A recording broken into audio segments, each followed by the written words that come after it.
Hi everyone, welcome back to Talking Success. If you're watching on YouTube, you'll notice that I've got a shirt on, and that means if you've been following the show, it means I've got a VIP on the show today. Okay, so none other than Mr. Hylton Kallner from Discovery Bank, who heads up Discovery Bank as the CEO of Discovery Bank. It's amazing to have him on the show.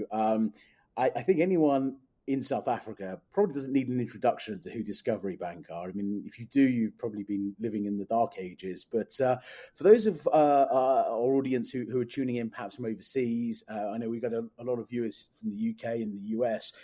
Hylton, it'd be great to get an overview in terms of you, a quick intro from you, and then maybe just a brief summary, if that's even possible, on Discovery Bank, given the journey and the products you guys offer is quite mind-blowing. But we'll dive into those a bit later on. But Hylton, again, thanks so much for coming on. Appreciate how busy you are. But if you can give a quick intro, that'd be amazing.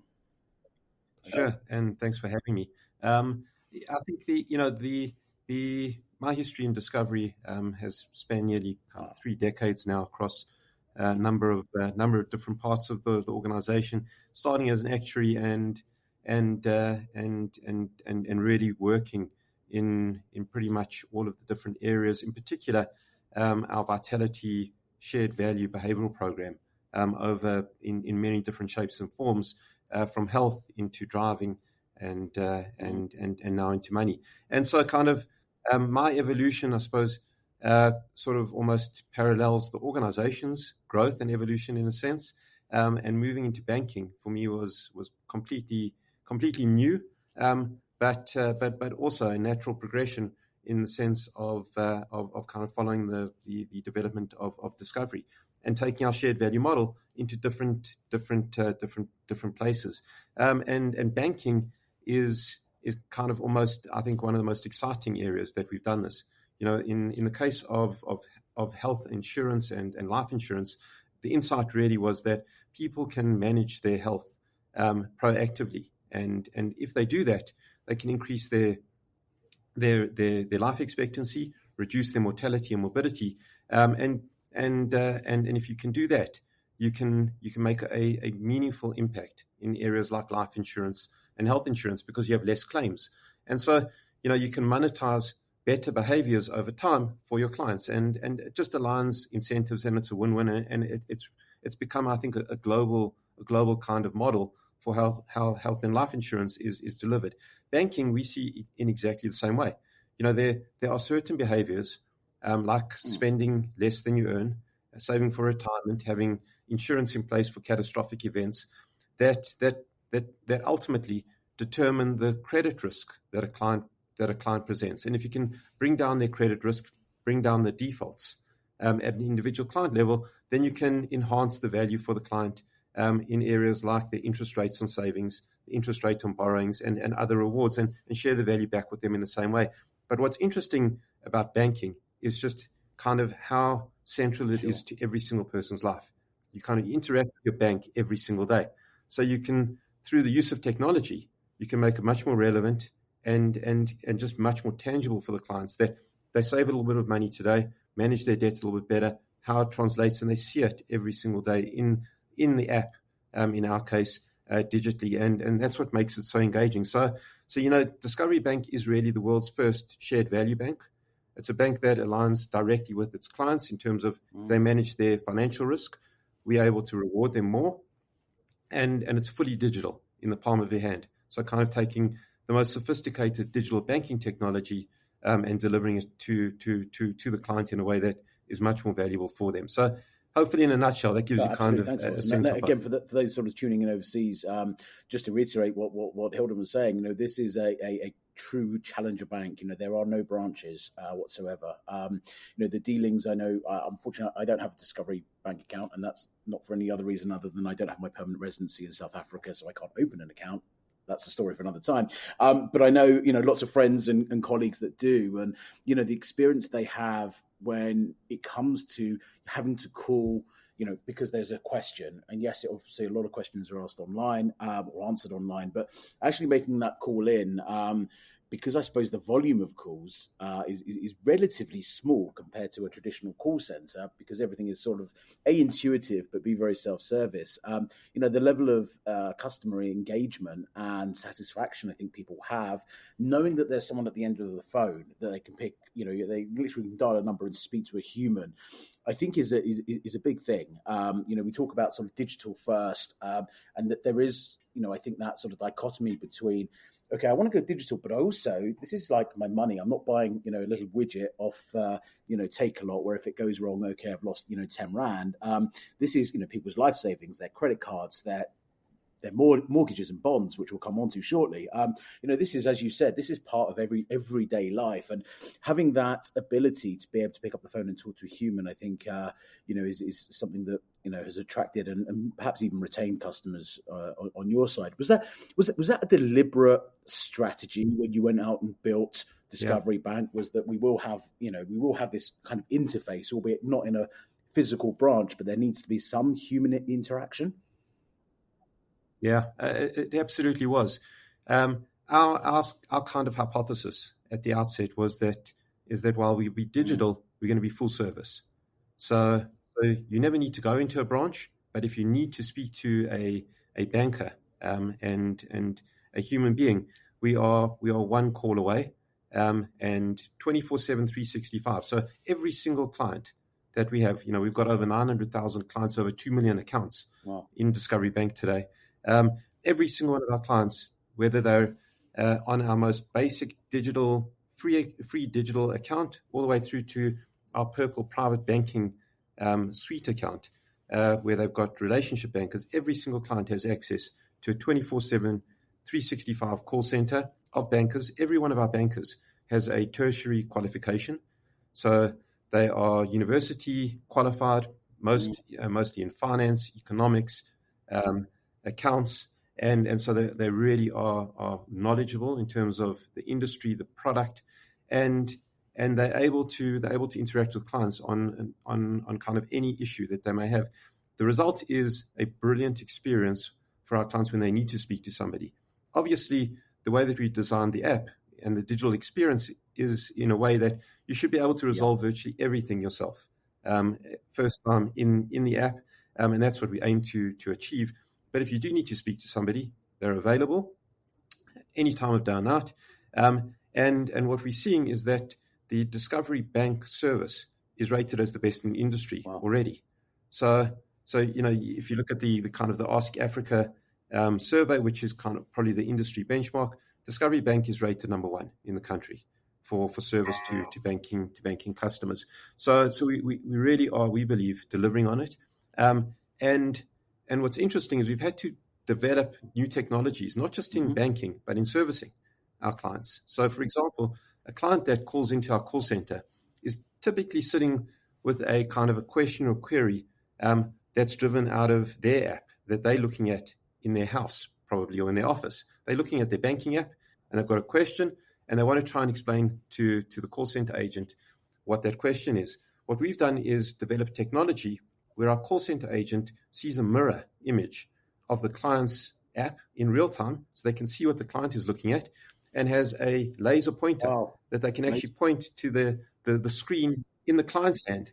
So they're seeing the same screen in real time, and our call center agent, our banker, can actually point and guide the client through the app with a laser pointer on their phone, wherever they are. And we've had to develop that technology, not just because of that real-time nature, but also to protect the client for confidentiality. We've masked all of the client's notifications and personal details, so that the only thing that our call center agent can see is the relevant bank data. So we've had to think about all of these additional elements when we think about how we service our clients digitally. And as you said, it's not just about providing an app.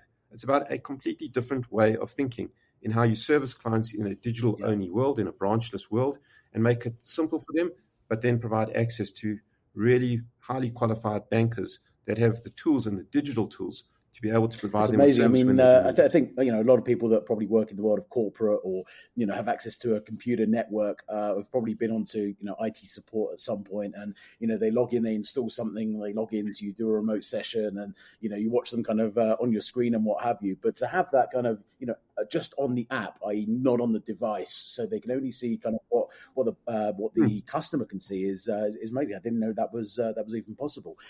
Hylton, I'd like to dive into a little bit what you mentioned a few moments ago about the various different product levels that you have. So very, very basic is a bank account, all the way up to purple, which is private banking. Is Discovery Bank focused on the higher LSM? I think that's what the majority of people think or perceive. Or is it more accessible to different sort of living standard metrics in terms of people and the demographics that we see here in South Africa? So I mean, I think the simple answer is that we actually cater for the entire spectrum of clients, and we're seeing that play out.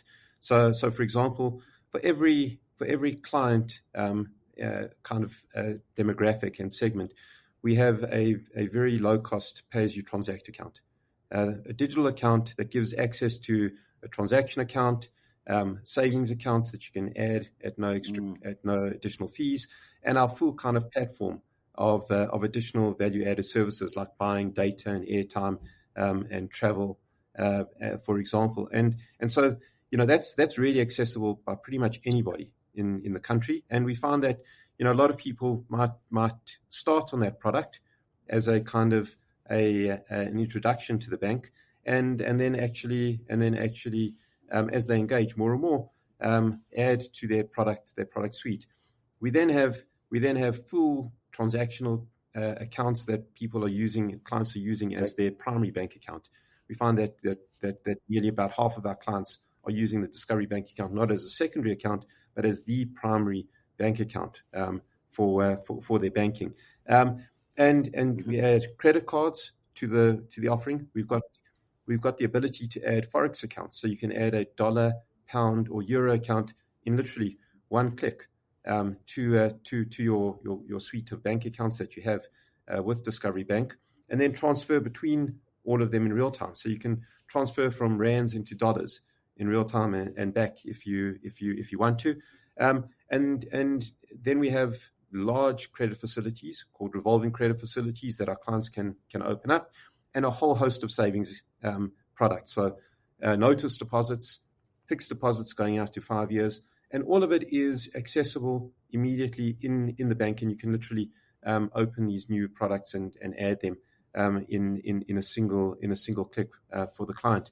And then, as you said, kind of the most recent addition to the product range is mortgages, home loans, which kind of almost completes the entire spectrum of personal banking products that our clients might need. Let's talk about that in a second, because I really want to delve into that, because I think it's fascinating. But just sort of taking it back a step, you mentioned the Forex side, and I know one of the biggest challenges in South Africa is certainly when you're remitting or receiving Forex, due to exchange controls and various different sort of requirements that you have to complete in order to either send or receive funds.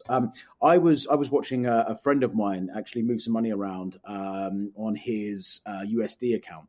And I think it was an incoming payment. And he went through the process that you have to go through, and it was like 5 or 6 clicks, send. And it's been a while because I think we've got it set up properly now. But I remember a few years ago having to literally go into the branch of my bank and signing things and giving them my ID and, what's the source of funds and giving them an invoice and what have you. And that's all been digitized. So I think, that is, I think, disruptive in its own nature, because it is a very arduous process if you don't have a digital means to do that.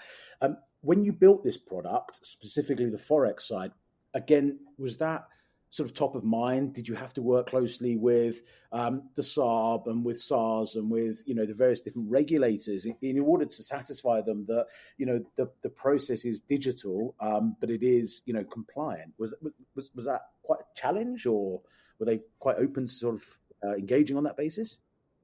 So our experience has been that the regulators are often perceived as being, really kind of fixed in their views, in a sense. But our experience has been that the regulators have been very open to innovation. So provided that you can demonstrate the kind of the necessary checks, balances, and compliances in place, our sense is that the regulatory environment actually has been very supportive of innovation, particularly in payments. And as you say, Forex is one of those areas which has always been mystical in a sense of how the kind of the processes work and the forms that need to be completed have to be submitted. We took a kind of a client view first and said, we are users of these products often. We need to make a payment to somebody overseas, or you want to make an offshore investment, or you're just traveling and need to convert money into the foreign currency. This should be simple, and the regulations are there, and need to be complied with, but they certainly are not hurdles in our view. So, for example, you raised exchange controls. We actually track for our clients all of their foreign Forex transactions and aggregate them and monitor them and actually report them back, and they can track them in the app to see how close they are to any of their exchange control limits. So to my knowledge, we're the only bank that does that. And so it's not just making it easier and seamless for the client, but actually enhancing a lot of the reporting processes. So being more compliant in a sense, but being able to do so because everything is digitized. And as you say, it is literally a couple of clicks, and it almost feels as if you're in a local currency as opposed to managing foreign allowances. Hylton, before we dive into the mortgages, because I know you're dead keen to talk about that, and so am I. But before we get there are some other products within Discovery Bank that aren't necessarily Discovery owned, or sorry, they're not developed necessarily by Discovery, they're partnered. So Easy Equities being sort of the trading platform or the investment platform. Then you've got the travel side. I'm not sure who sort of the partner is there. And there are some others that I think are within the ecosystem. So a kind of direct question to you, Hylton, is when do you build, buy, or partner? What is the strategy around that? Because you've obviously got a lot of capacity and skills within Discovery Group and the bank itself. I'm sure building something like an Easy Equities or building a travel management system is doable, is feasible. But what's the thought process? When do you go, actually, we're going to partner, or we're going to build, or we're going to actually just go and acquire a business?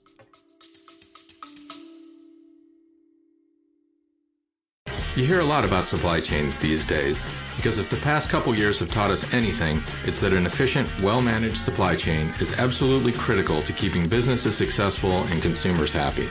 I'm Will Haywood, and I host a podcast called All Business, No Boundaries, where we talk about supply chains, how they work, what happens when they don't, and the innovations that are redefining what's possible in the world of logistics. Join me for insightful interviews with thought leaders and industry experts. We discuss how optimizing supply chains can break down the barriers that are holding businesses back. That's All Business, No Boundaries by DHL Supply Chain. Listen and subscribe wherever you get your podcasts.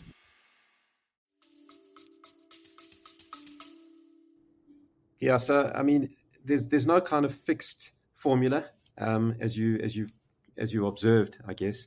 And at a values level, our organization is very much driven by the business case, and so we'll be open to all three options, and the partner option is often dependent on the quality of the partner and the kind of the cultural match that we believe that we've got, and how kind of central we believe it is to the product that we have to offer our clients. So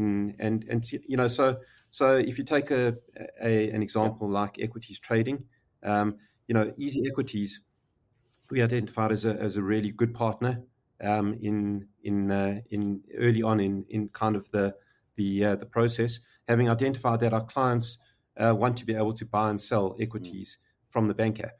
And so kind of understanding the feedback from the client and their need, and then looking to go through the process exactly as you said, is it central to what we do as a bank? In that case, probably not our core business. And therefore, the kind of the options around building or buying or acquiring or partnering, sure, all three of them open up. And in the case of Easy Equities, we had a really kind of good partner, brilliant technology, some unique aspects that they brought to the table with things like fractional equity investing, and where we saw the kind of the differentiation that we could really add is the process. So if you're a Discovery Bank client, you fully KYC'd, and we have all of the information, and you can open an Easy Equities account seamlessly. You don't even know that you're in their world, because we effectively pass them all of that data, and the account is open, and you can trade, and you can see all of your holdings, and the assets under management that you have through that platform in the Discovery Bank app. So to the bank client, it's completely convenient. It's a full ecosystem, and it works really well. Travel is slightly different. Travel is central to our rewards program, and in Discovery, and particularly through Vitality, what we've been able to deliver to clients are travel rewards, which are significantly differentiated. That if you're managing your health, you're managing your money, you can effectively fly anywhere in the world at 75% off. And so, the reward is central to what we offer. We built the full booking system. So if you go into the Discovery Bank app, it's fully native. We plug into multiple booking systems globally to get the full kind of inventory of flights that are available. And then we reflect every single flight. So if you want to fly back, you want to fly to Cape Town and back, book a return flight, all of your flight details are available, every single option on the dates that you select. We automatically populate your personal details and that of your family, so you don't have to recapture every time who's flying. You simply, all of that data is available. All of the discounts are embedded. So if a flight would ordinarily cost, for example, 3,000 Rand, and you get for 2/3 off, the 1,000 Rand discounted flight value is actually reflected there, and you can pay instantaneously from any of your Discovery Bank accounts. So the process is completely seamless for a client, and really you can book flights using all of the rewards in literally a few clicks, and then we carry it through. So we've got fast track security channels in the airports, and we've got our lounges across all of the airports. So, and you can just you can simply issue an access voucher directly out of our bank app for any of our lounges. So it is kind of an end-to-end travel ecosystem that we've developed. And in that instance, because it's so integral to what we're offering the clients, the decision was to actually build it ourselves and make it part of our whole offering. I must say, I get a bit envious. I get that sort of FOMO and envy when I go to the airport and I see people walking through the fast track queue, and I've got to stand there for hours. Actually, it's not too bad in South Africa, but anyway, Hylton, let's talk about mortgages, right? I saw this release, I think it was 2 weeks ago, if I'm not mistaken. I saw it sort of announced on LinkedIn, and kind of read the headline, and thought, really? And then reread it, and then thought, wow, okay, this is a big step. Okay, I think when we talk about disruption in the world of fintech, my personal view is that I think the industry has been disruptive, and now what we're seeing is innovation on top of disruption. That's just my personal view. But when we look at things like offering bonds and mortgages within a digital bank, okay, just everyone remember, this is a digital bank, not a high street bank. How have you gone about doing that? I've seen some of the comparables in terms of interest rates or mortgage fees that Discovery Bank are charging versus sort of more traditional lenders. How have you managed to pull this together? Again, was this through partnerships? Is this actually sort of funded all through Discovery Bank or the group? What are you offering? How did you come up with this? And there's a lot of questions there, Hylton. Sorry. And how's the uptake been? Yeah, sorry. But it's to just the kind of the importance of home loans in people's lives. Mortgages and homes are the biggest asset class by size. There's over 1 trillion Rand of home loans in South Africa across the population. And for most people, at a personal level, their home is their biggest asset. So it's kind of not just the most important, but financially, it's also the largest. So mortgages are an important part of financial planning. And when we think about how you can help people be financially healthier and manage their finances, mortgages are obviously an important component of that. At the same time, mortgages are incredibly complex to deliver.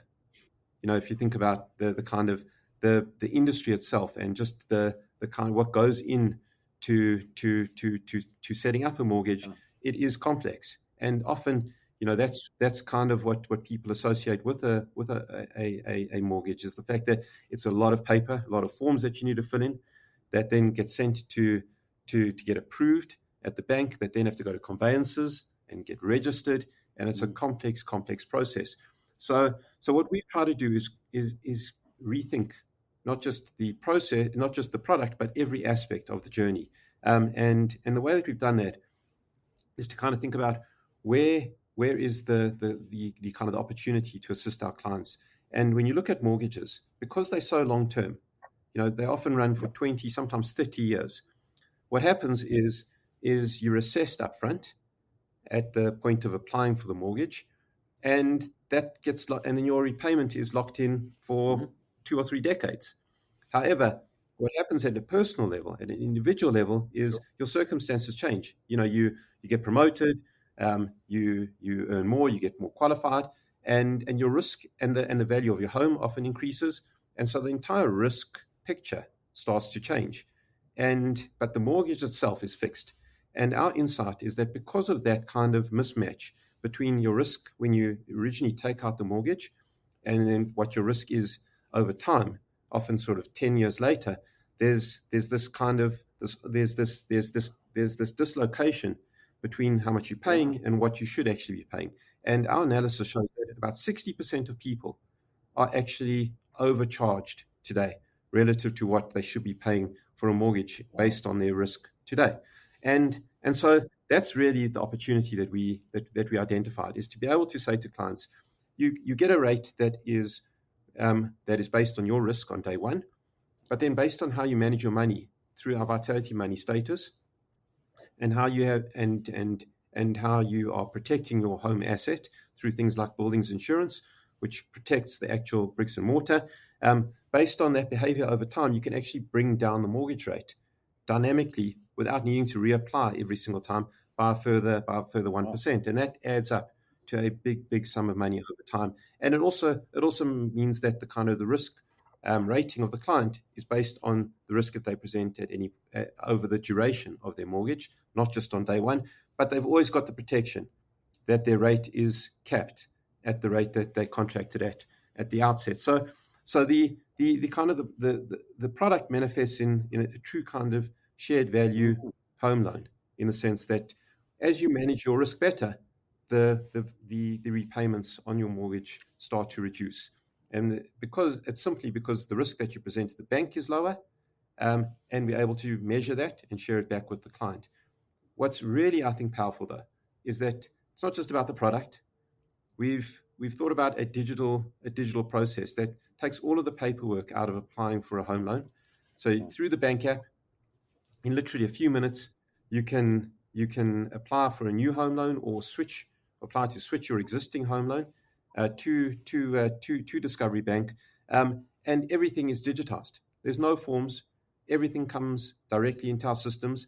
We have partnered with SA Home Loans, who manage a portfolio of hundreds of thousands of mortgages at the back end in terms of the kind of the back office operations. So exactly to your point, what do we do ourselves? Well, we do the full digital onboarding and application process in the bank app. All of the funding, all of the risk is taken on our balance sheet, but we've outsourced some of the back office operations, particularly things like valuations, the actual home valuation, and the conveyancing functions to SA Home Loans, who are experts in that area. So through that process, through that kind of that combination of digital banking and kind of a national footprint in bricks and mortar where it's required, we've been able to offer our clients this really sophisticated product with a full scale national footprint on day one. as a result. And we've seen just brilliant responses. Sure I've got loads of questions result. now, Hylton. You've opened up a can of worms. Well, not a can of worms. There's good questions. Just go back a few steps. So I love what you said about, people's circumstances change over a period of time, especially over 30 years or 25 years, on a bond. When you take a bond and maybe you're in your, early mid-20s to when you eventually, finish your bond when you're 50, you'd like to think that something, relatively positive has happened in that process. How often do you, or does the system review the individual's circumstances and financial standing? Is this an automated process, or is this something that happens once a year, once every 5 years, or what's that process look like?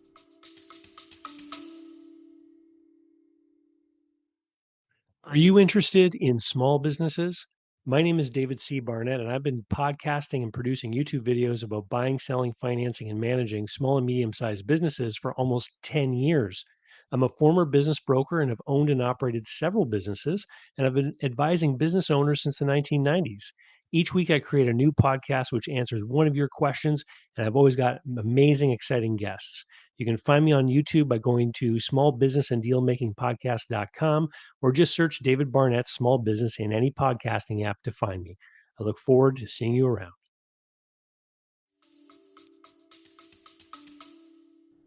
Fully automated. It's fairly stable. So the reality is that it doesn't change. It doesn't change and fluctuate, and it's not a volatile metric. But as people, if people take out or save, for example, and increase their savings, that would immediately improve their kind of their overall financial position. So those kinds of things are incorporated in real time, but we've been careful to make sure that the actual rate change isn't volatile at all for the client. So it's fairly stable, but any changes that come through, especially where they're positive, would positively impact the client's profile with us, and it's all digitally integrated. So if you for example increase your retirement savings, and so your actual retirement kind of target is improving, that will feed through immediately, and we'll update our ratings. And those ratings have a direct influence on the mortgage charge, the percentage charge, the rate, or not? You said it's not volatile, so I just trying to get around what this means. Yes, yeah, so they absolutely do. So they absolutely do. There are 5 metrics that we monitor on an ongoing basis. It's kind of your short-term savings. So are you spending less than you earn? It's your unsecured credit. So are you managing your credit cards and your unsecured credit on an ongoing basis? Are you saving towards retirement at a kind of an acceptable level? Have you got insurance in place for catastrophic events? So if you've got a vehicle, have you got motor insurance? And if do you have a medical scheme that would protect you against health events and things like that? And then are you paying off your home, or will you have your home paid off by age 65, which is typically kind of the financially the kind of the best behavior. So those 5 indicators are continuously monitored. But as you would imagine, at an individual level, they don't fluctuate massively every single month. But we build it. We integrate all of the data from multiple sources and reflect it back to the client in each of those 5 categories. That gives them a Vitality Money status from blue to bronze to silver to gold to diamond, and that's why I say it's not that volatile, because the status is kind of a weighted average of the 5. And then with the right information and guidance, we see clients gradually improve through the statuses, and hopefully they get to the gold or diamond status, and then they stay there. And that in the case of the mortgage, they would reduce their interest rate to the maximum reduction of 1% if they're meeting all of the criteria, and then it will just stay there throughout the term of the mortgage. And you've made it easy for people. You mentioned again, transferring a mortgage from one provider to Discovery Bank. Again, that sounded like it was quite straightforward to do. If you're with another bank and you wanted to move over to Discovery Bank, is it just a case of sort of clicking, transfer my bond, or I imagine there's a bit more involved than that? But you get the question. Behind the scenes, it's a bit more complex, but to the client, it's a few clicks to get a kind of a quote for us to assess the rate that we would charge them, and then from that time of accepting that, we take care of all of the actual paperwork and the kind of the back office function, the back office requirements. So I think there's a lot that goes into it. But for the client, we've hopefully simplified it to a very, very easy digital experience. What does this mean? I appreciate the cost is one side, so lowering bond repayments, which is obviously I think top of mind, especially in the current economic climate. And you've digitized the process, so it's a lot easier. In terms of speed, again, I've not bought a property in South Africa, so I can't talk firsthand. Have you done anything to the speed of buying a home, or is that really not really something you can influence? No, that's obviously largely in the hands of the two parties, the kind of the buyer and the seller. What we've been able to really speed up is just the application process for the mortgage and giving the buyer real comfort that they've been approved, and then they can then close on the sale. So that's really where we focused. And then in switching, I think that's been seen as a very cumbersome process historically, switching from one bank to another. That we've completely, we've made really, really frictionless for the client. Hylton, let's talk about the future, if I may. It's a kind of crystal ball time. And I appreciate, sorry everyone, this is probably Hylton's views, not necessarily the banks, or they might be, I don't know.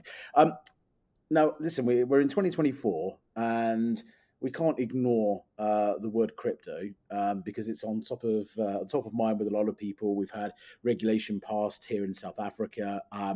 Is there a play for Discovery Bank in the crypto world? Maybe partnering with an exchange, or maybe just holding store of value in something like a Bitcoin or an Ethereum or a stable coin? Is that something you guys are looking at, or are you leaving that to the exchanges? So I think there's probably two ways to think about this. The one is crypto as kind of on payment rails, and actually as kind of a replacement of fiat. And I think there we're still quite a long way away from that becoming a reality. Crypto is an asset class, though. I think we're seeing as becoming much more mainstream. And in the case of Discovery, we have Discovery Invest, which is our long-term asset manager. We've just launched the access to the BlackRock crypto Bitcoin ETF directly, and the first local access point into that for South Africans. And the response has been phenomenal. So really positively received. And you can see the kind of what's happening now is that whereas I think very similarly, crypto is seen as a really high risk and mystical kind of asset class. What's happening now is kind of as it's becoming more regulated, number one, and also accessible through your kind of largest asset managers across the world, it's becoming much more credible as an asset class, and is going to form part of the general financial advice that our financial advisors are providing to clients, that they should have a portion of their portfolio in Bitcoin or crypto. And I think that we'll see continue to grow. And as I say, we've already launched it; it's available, and we're seeing clients actually start to invest, which is really, really encouraging and interesting. It is. I think using the sort of the ETF rather than I'm not there are different types of people that want different things out of crypto and what have you. But I think as someone that wanted to get very early on or wanted to get in very early, didn't necessarily want to start trading, doesn't have the time to look at charts, doesn't really understand them, to be able to invest in an ETF where you don't necessarily own the underlying asset, but you own, what you've put into the ETF. It's a very easy way of, again, having a small proportion of your portfolio invested in something that is volatile by its nature. But if you believe everything you read on social media, we're all going to be multimillionaires. But anyway, who knows? Hylton, the other question I've got, and I'm going to ask you this, right? So looking at the ecosystem within Discovery Bank, right? You've mentioned we've got the insurance side with Discovery Insure. We've got easy equities. We've got travel. We've got bonds and mortgages. It's become, I think, from what I see, quite a lifestyle focused app, especially with the Vitality integration as well, right? So I know, or I don't, for other reasons, but you do a certain amount of kilometers in a day on your watch, you're going to get a reward, and that's going to feed through to your bank, and it's become a lifestyle. And we've seen a couple of these in Europe. I can mention some names because why not? Revolut, I think, is a really, really good example that actually you can kind of do most things. Even you can get pet insurance now through Revolut, believe it or not. Is Discovery going to become a super app? Is that the thing? Yeah. So our clients are using it in that way more and more. I think that's what we're seeing is that bank clients are accessing the app almost every single day on average, and so it's a part of their daily routine, and it's not just kind of core banking. As you say, you can buy your data and airtime, pay for your water and electricity, buy vouchers as gifts, and send them to third parties.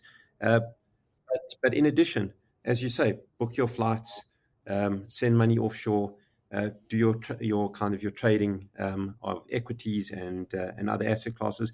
And now, from next month, we're adding our fitness ecosystem, which means you'll be able to walk into virtually every single gym or fitness facility in the country. There are literally hundreds in our network, and just almost by literally just kind of using the bank app, you clock in, the payment is taken for that workout, and you leave. So it's kind of as you say, more and more the kind of the ability to wrap around the client and make things just very, very seamless and easy in the kind of their core daily activities is becoming more real, and that's the power of a bank.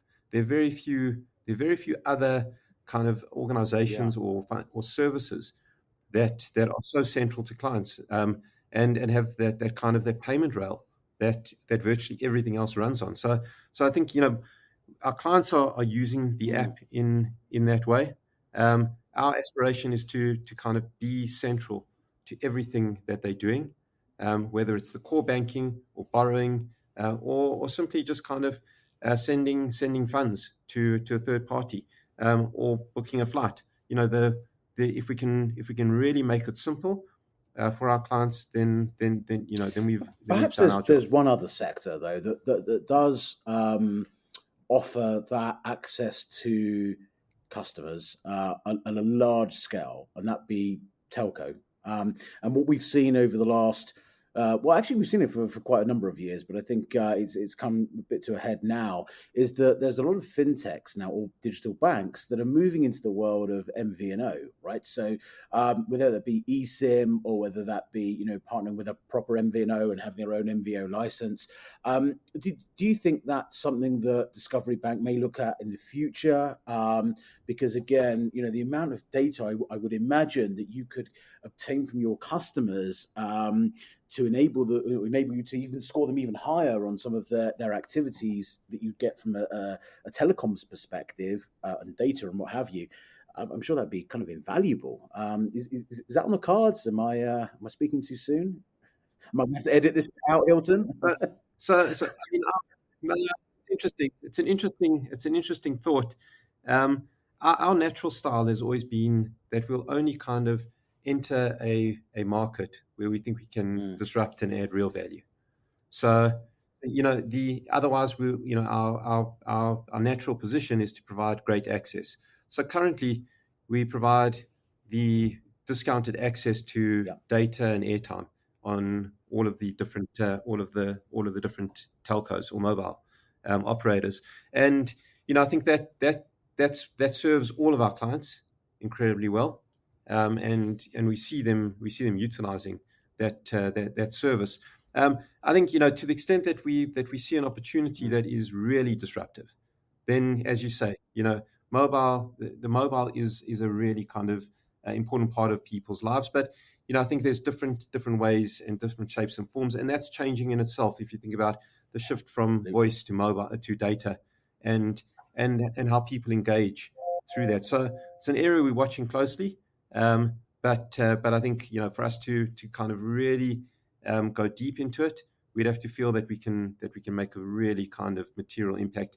And currently, that we think there's still a lot of runway in all of the other areas. My very last question before I let you get back to your day job is: are we going to see a business bank from Discovery at some point? Is that something that you guys are looking at?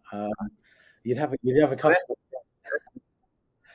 That's a great question. I mean, what we are seeing is that kind of almost self-employed clients are starting to use the bank almost as their business bank. And so when clients find us in that way, we know that there's a good opportunity. And if you think about the different areas where across the Discovery Group, where we deal with healthcare practitioners, doctors, financial advisors, lots and lots of SMEs for their medical scheme or group risk or pension fund needs. There's a massive opportunity in that space, we believe, to add real value, and our clients are kind of asking for an extension to their Discovery Bank personal account for their business, and so how we do that in a way that feels as seamless as the current product does. I think that's going to be kind of the big challenge that we take on.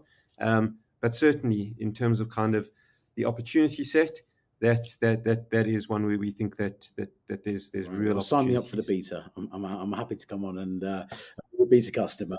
Hylton, listen, thank you so much. Thoroughly enjoyed this session with you. Great to learn about sort of Discovery Bank and how you guys have really evolved over the last few years, and some of the future and some of the things that you've got planned. I guess anyone overseas who is interested in learning more about the bank, obviously you can go to their website. LinkedIn. I know Hylton's very active on LinkedIn as well in terms of a lot of the speaking engagements that he does, talking about the whole sort of suite of products and around sort of innovation in banking. Hylton, is there anywhere else we should perhaps direct people if they want some more information? Obviously, from the consumer side, download the app. Android, iOS. If you're kind of in the fintech world and want to learn a bit more about sort of Discovery, best place to find you. Discovery.co.za is kind of the portal to everything. And if you're a South African consumer, then just download the Discovery Bank app and it will guide you through the whole process. Listen, thank you again. Thank you so much. Thanks to your team as well for getting this set up. And good luck. And I hope to see you at some event somewhere in the future. Yeah, likewise. Thanks for the conversation.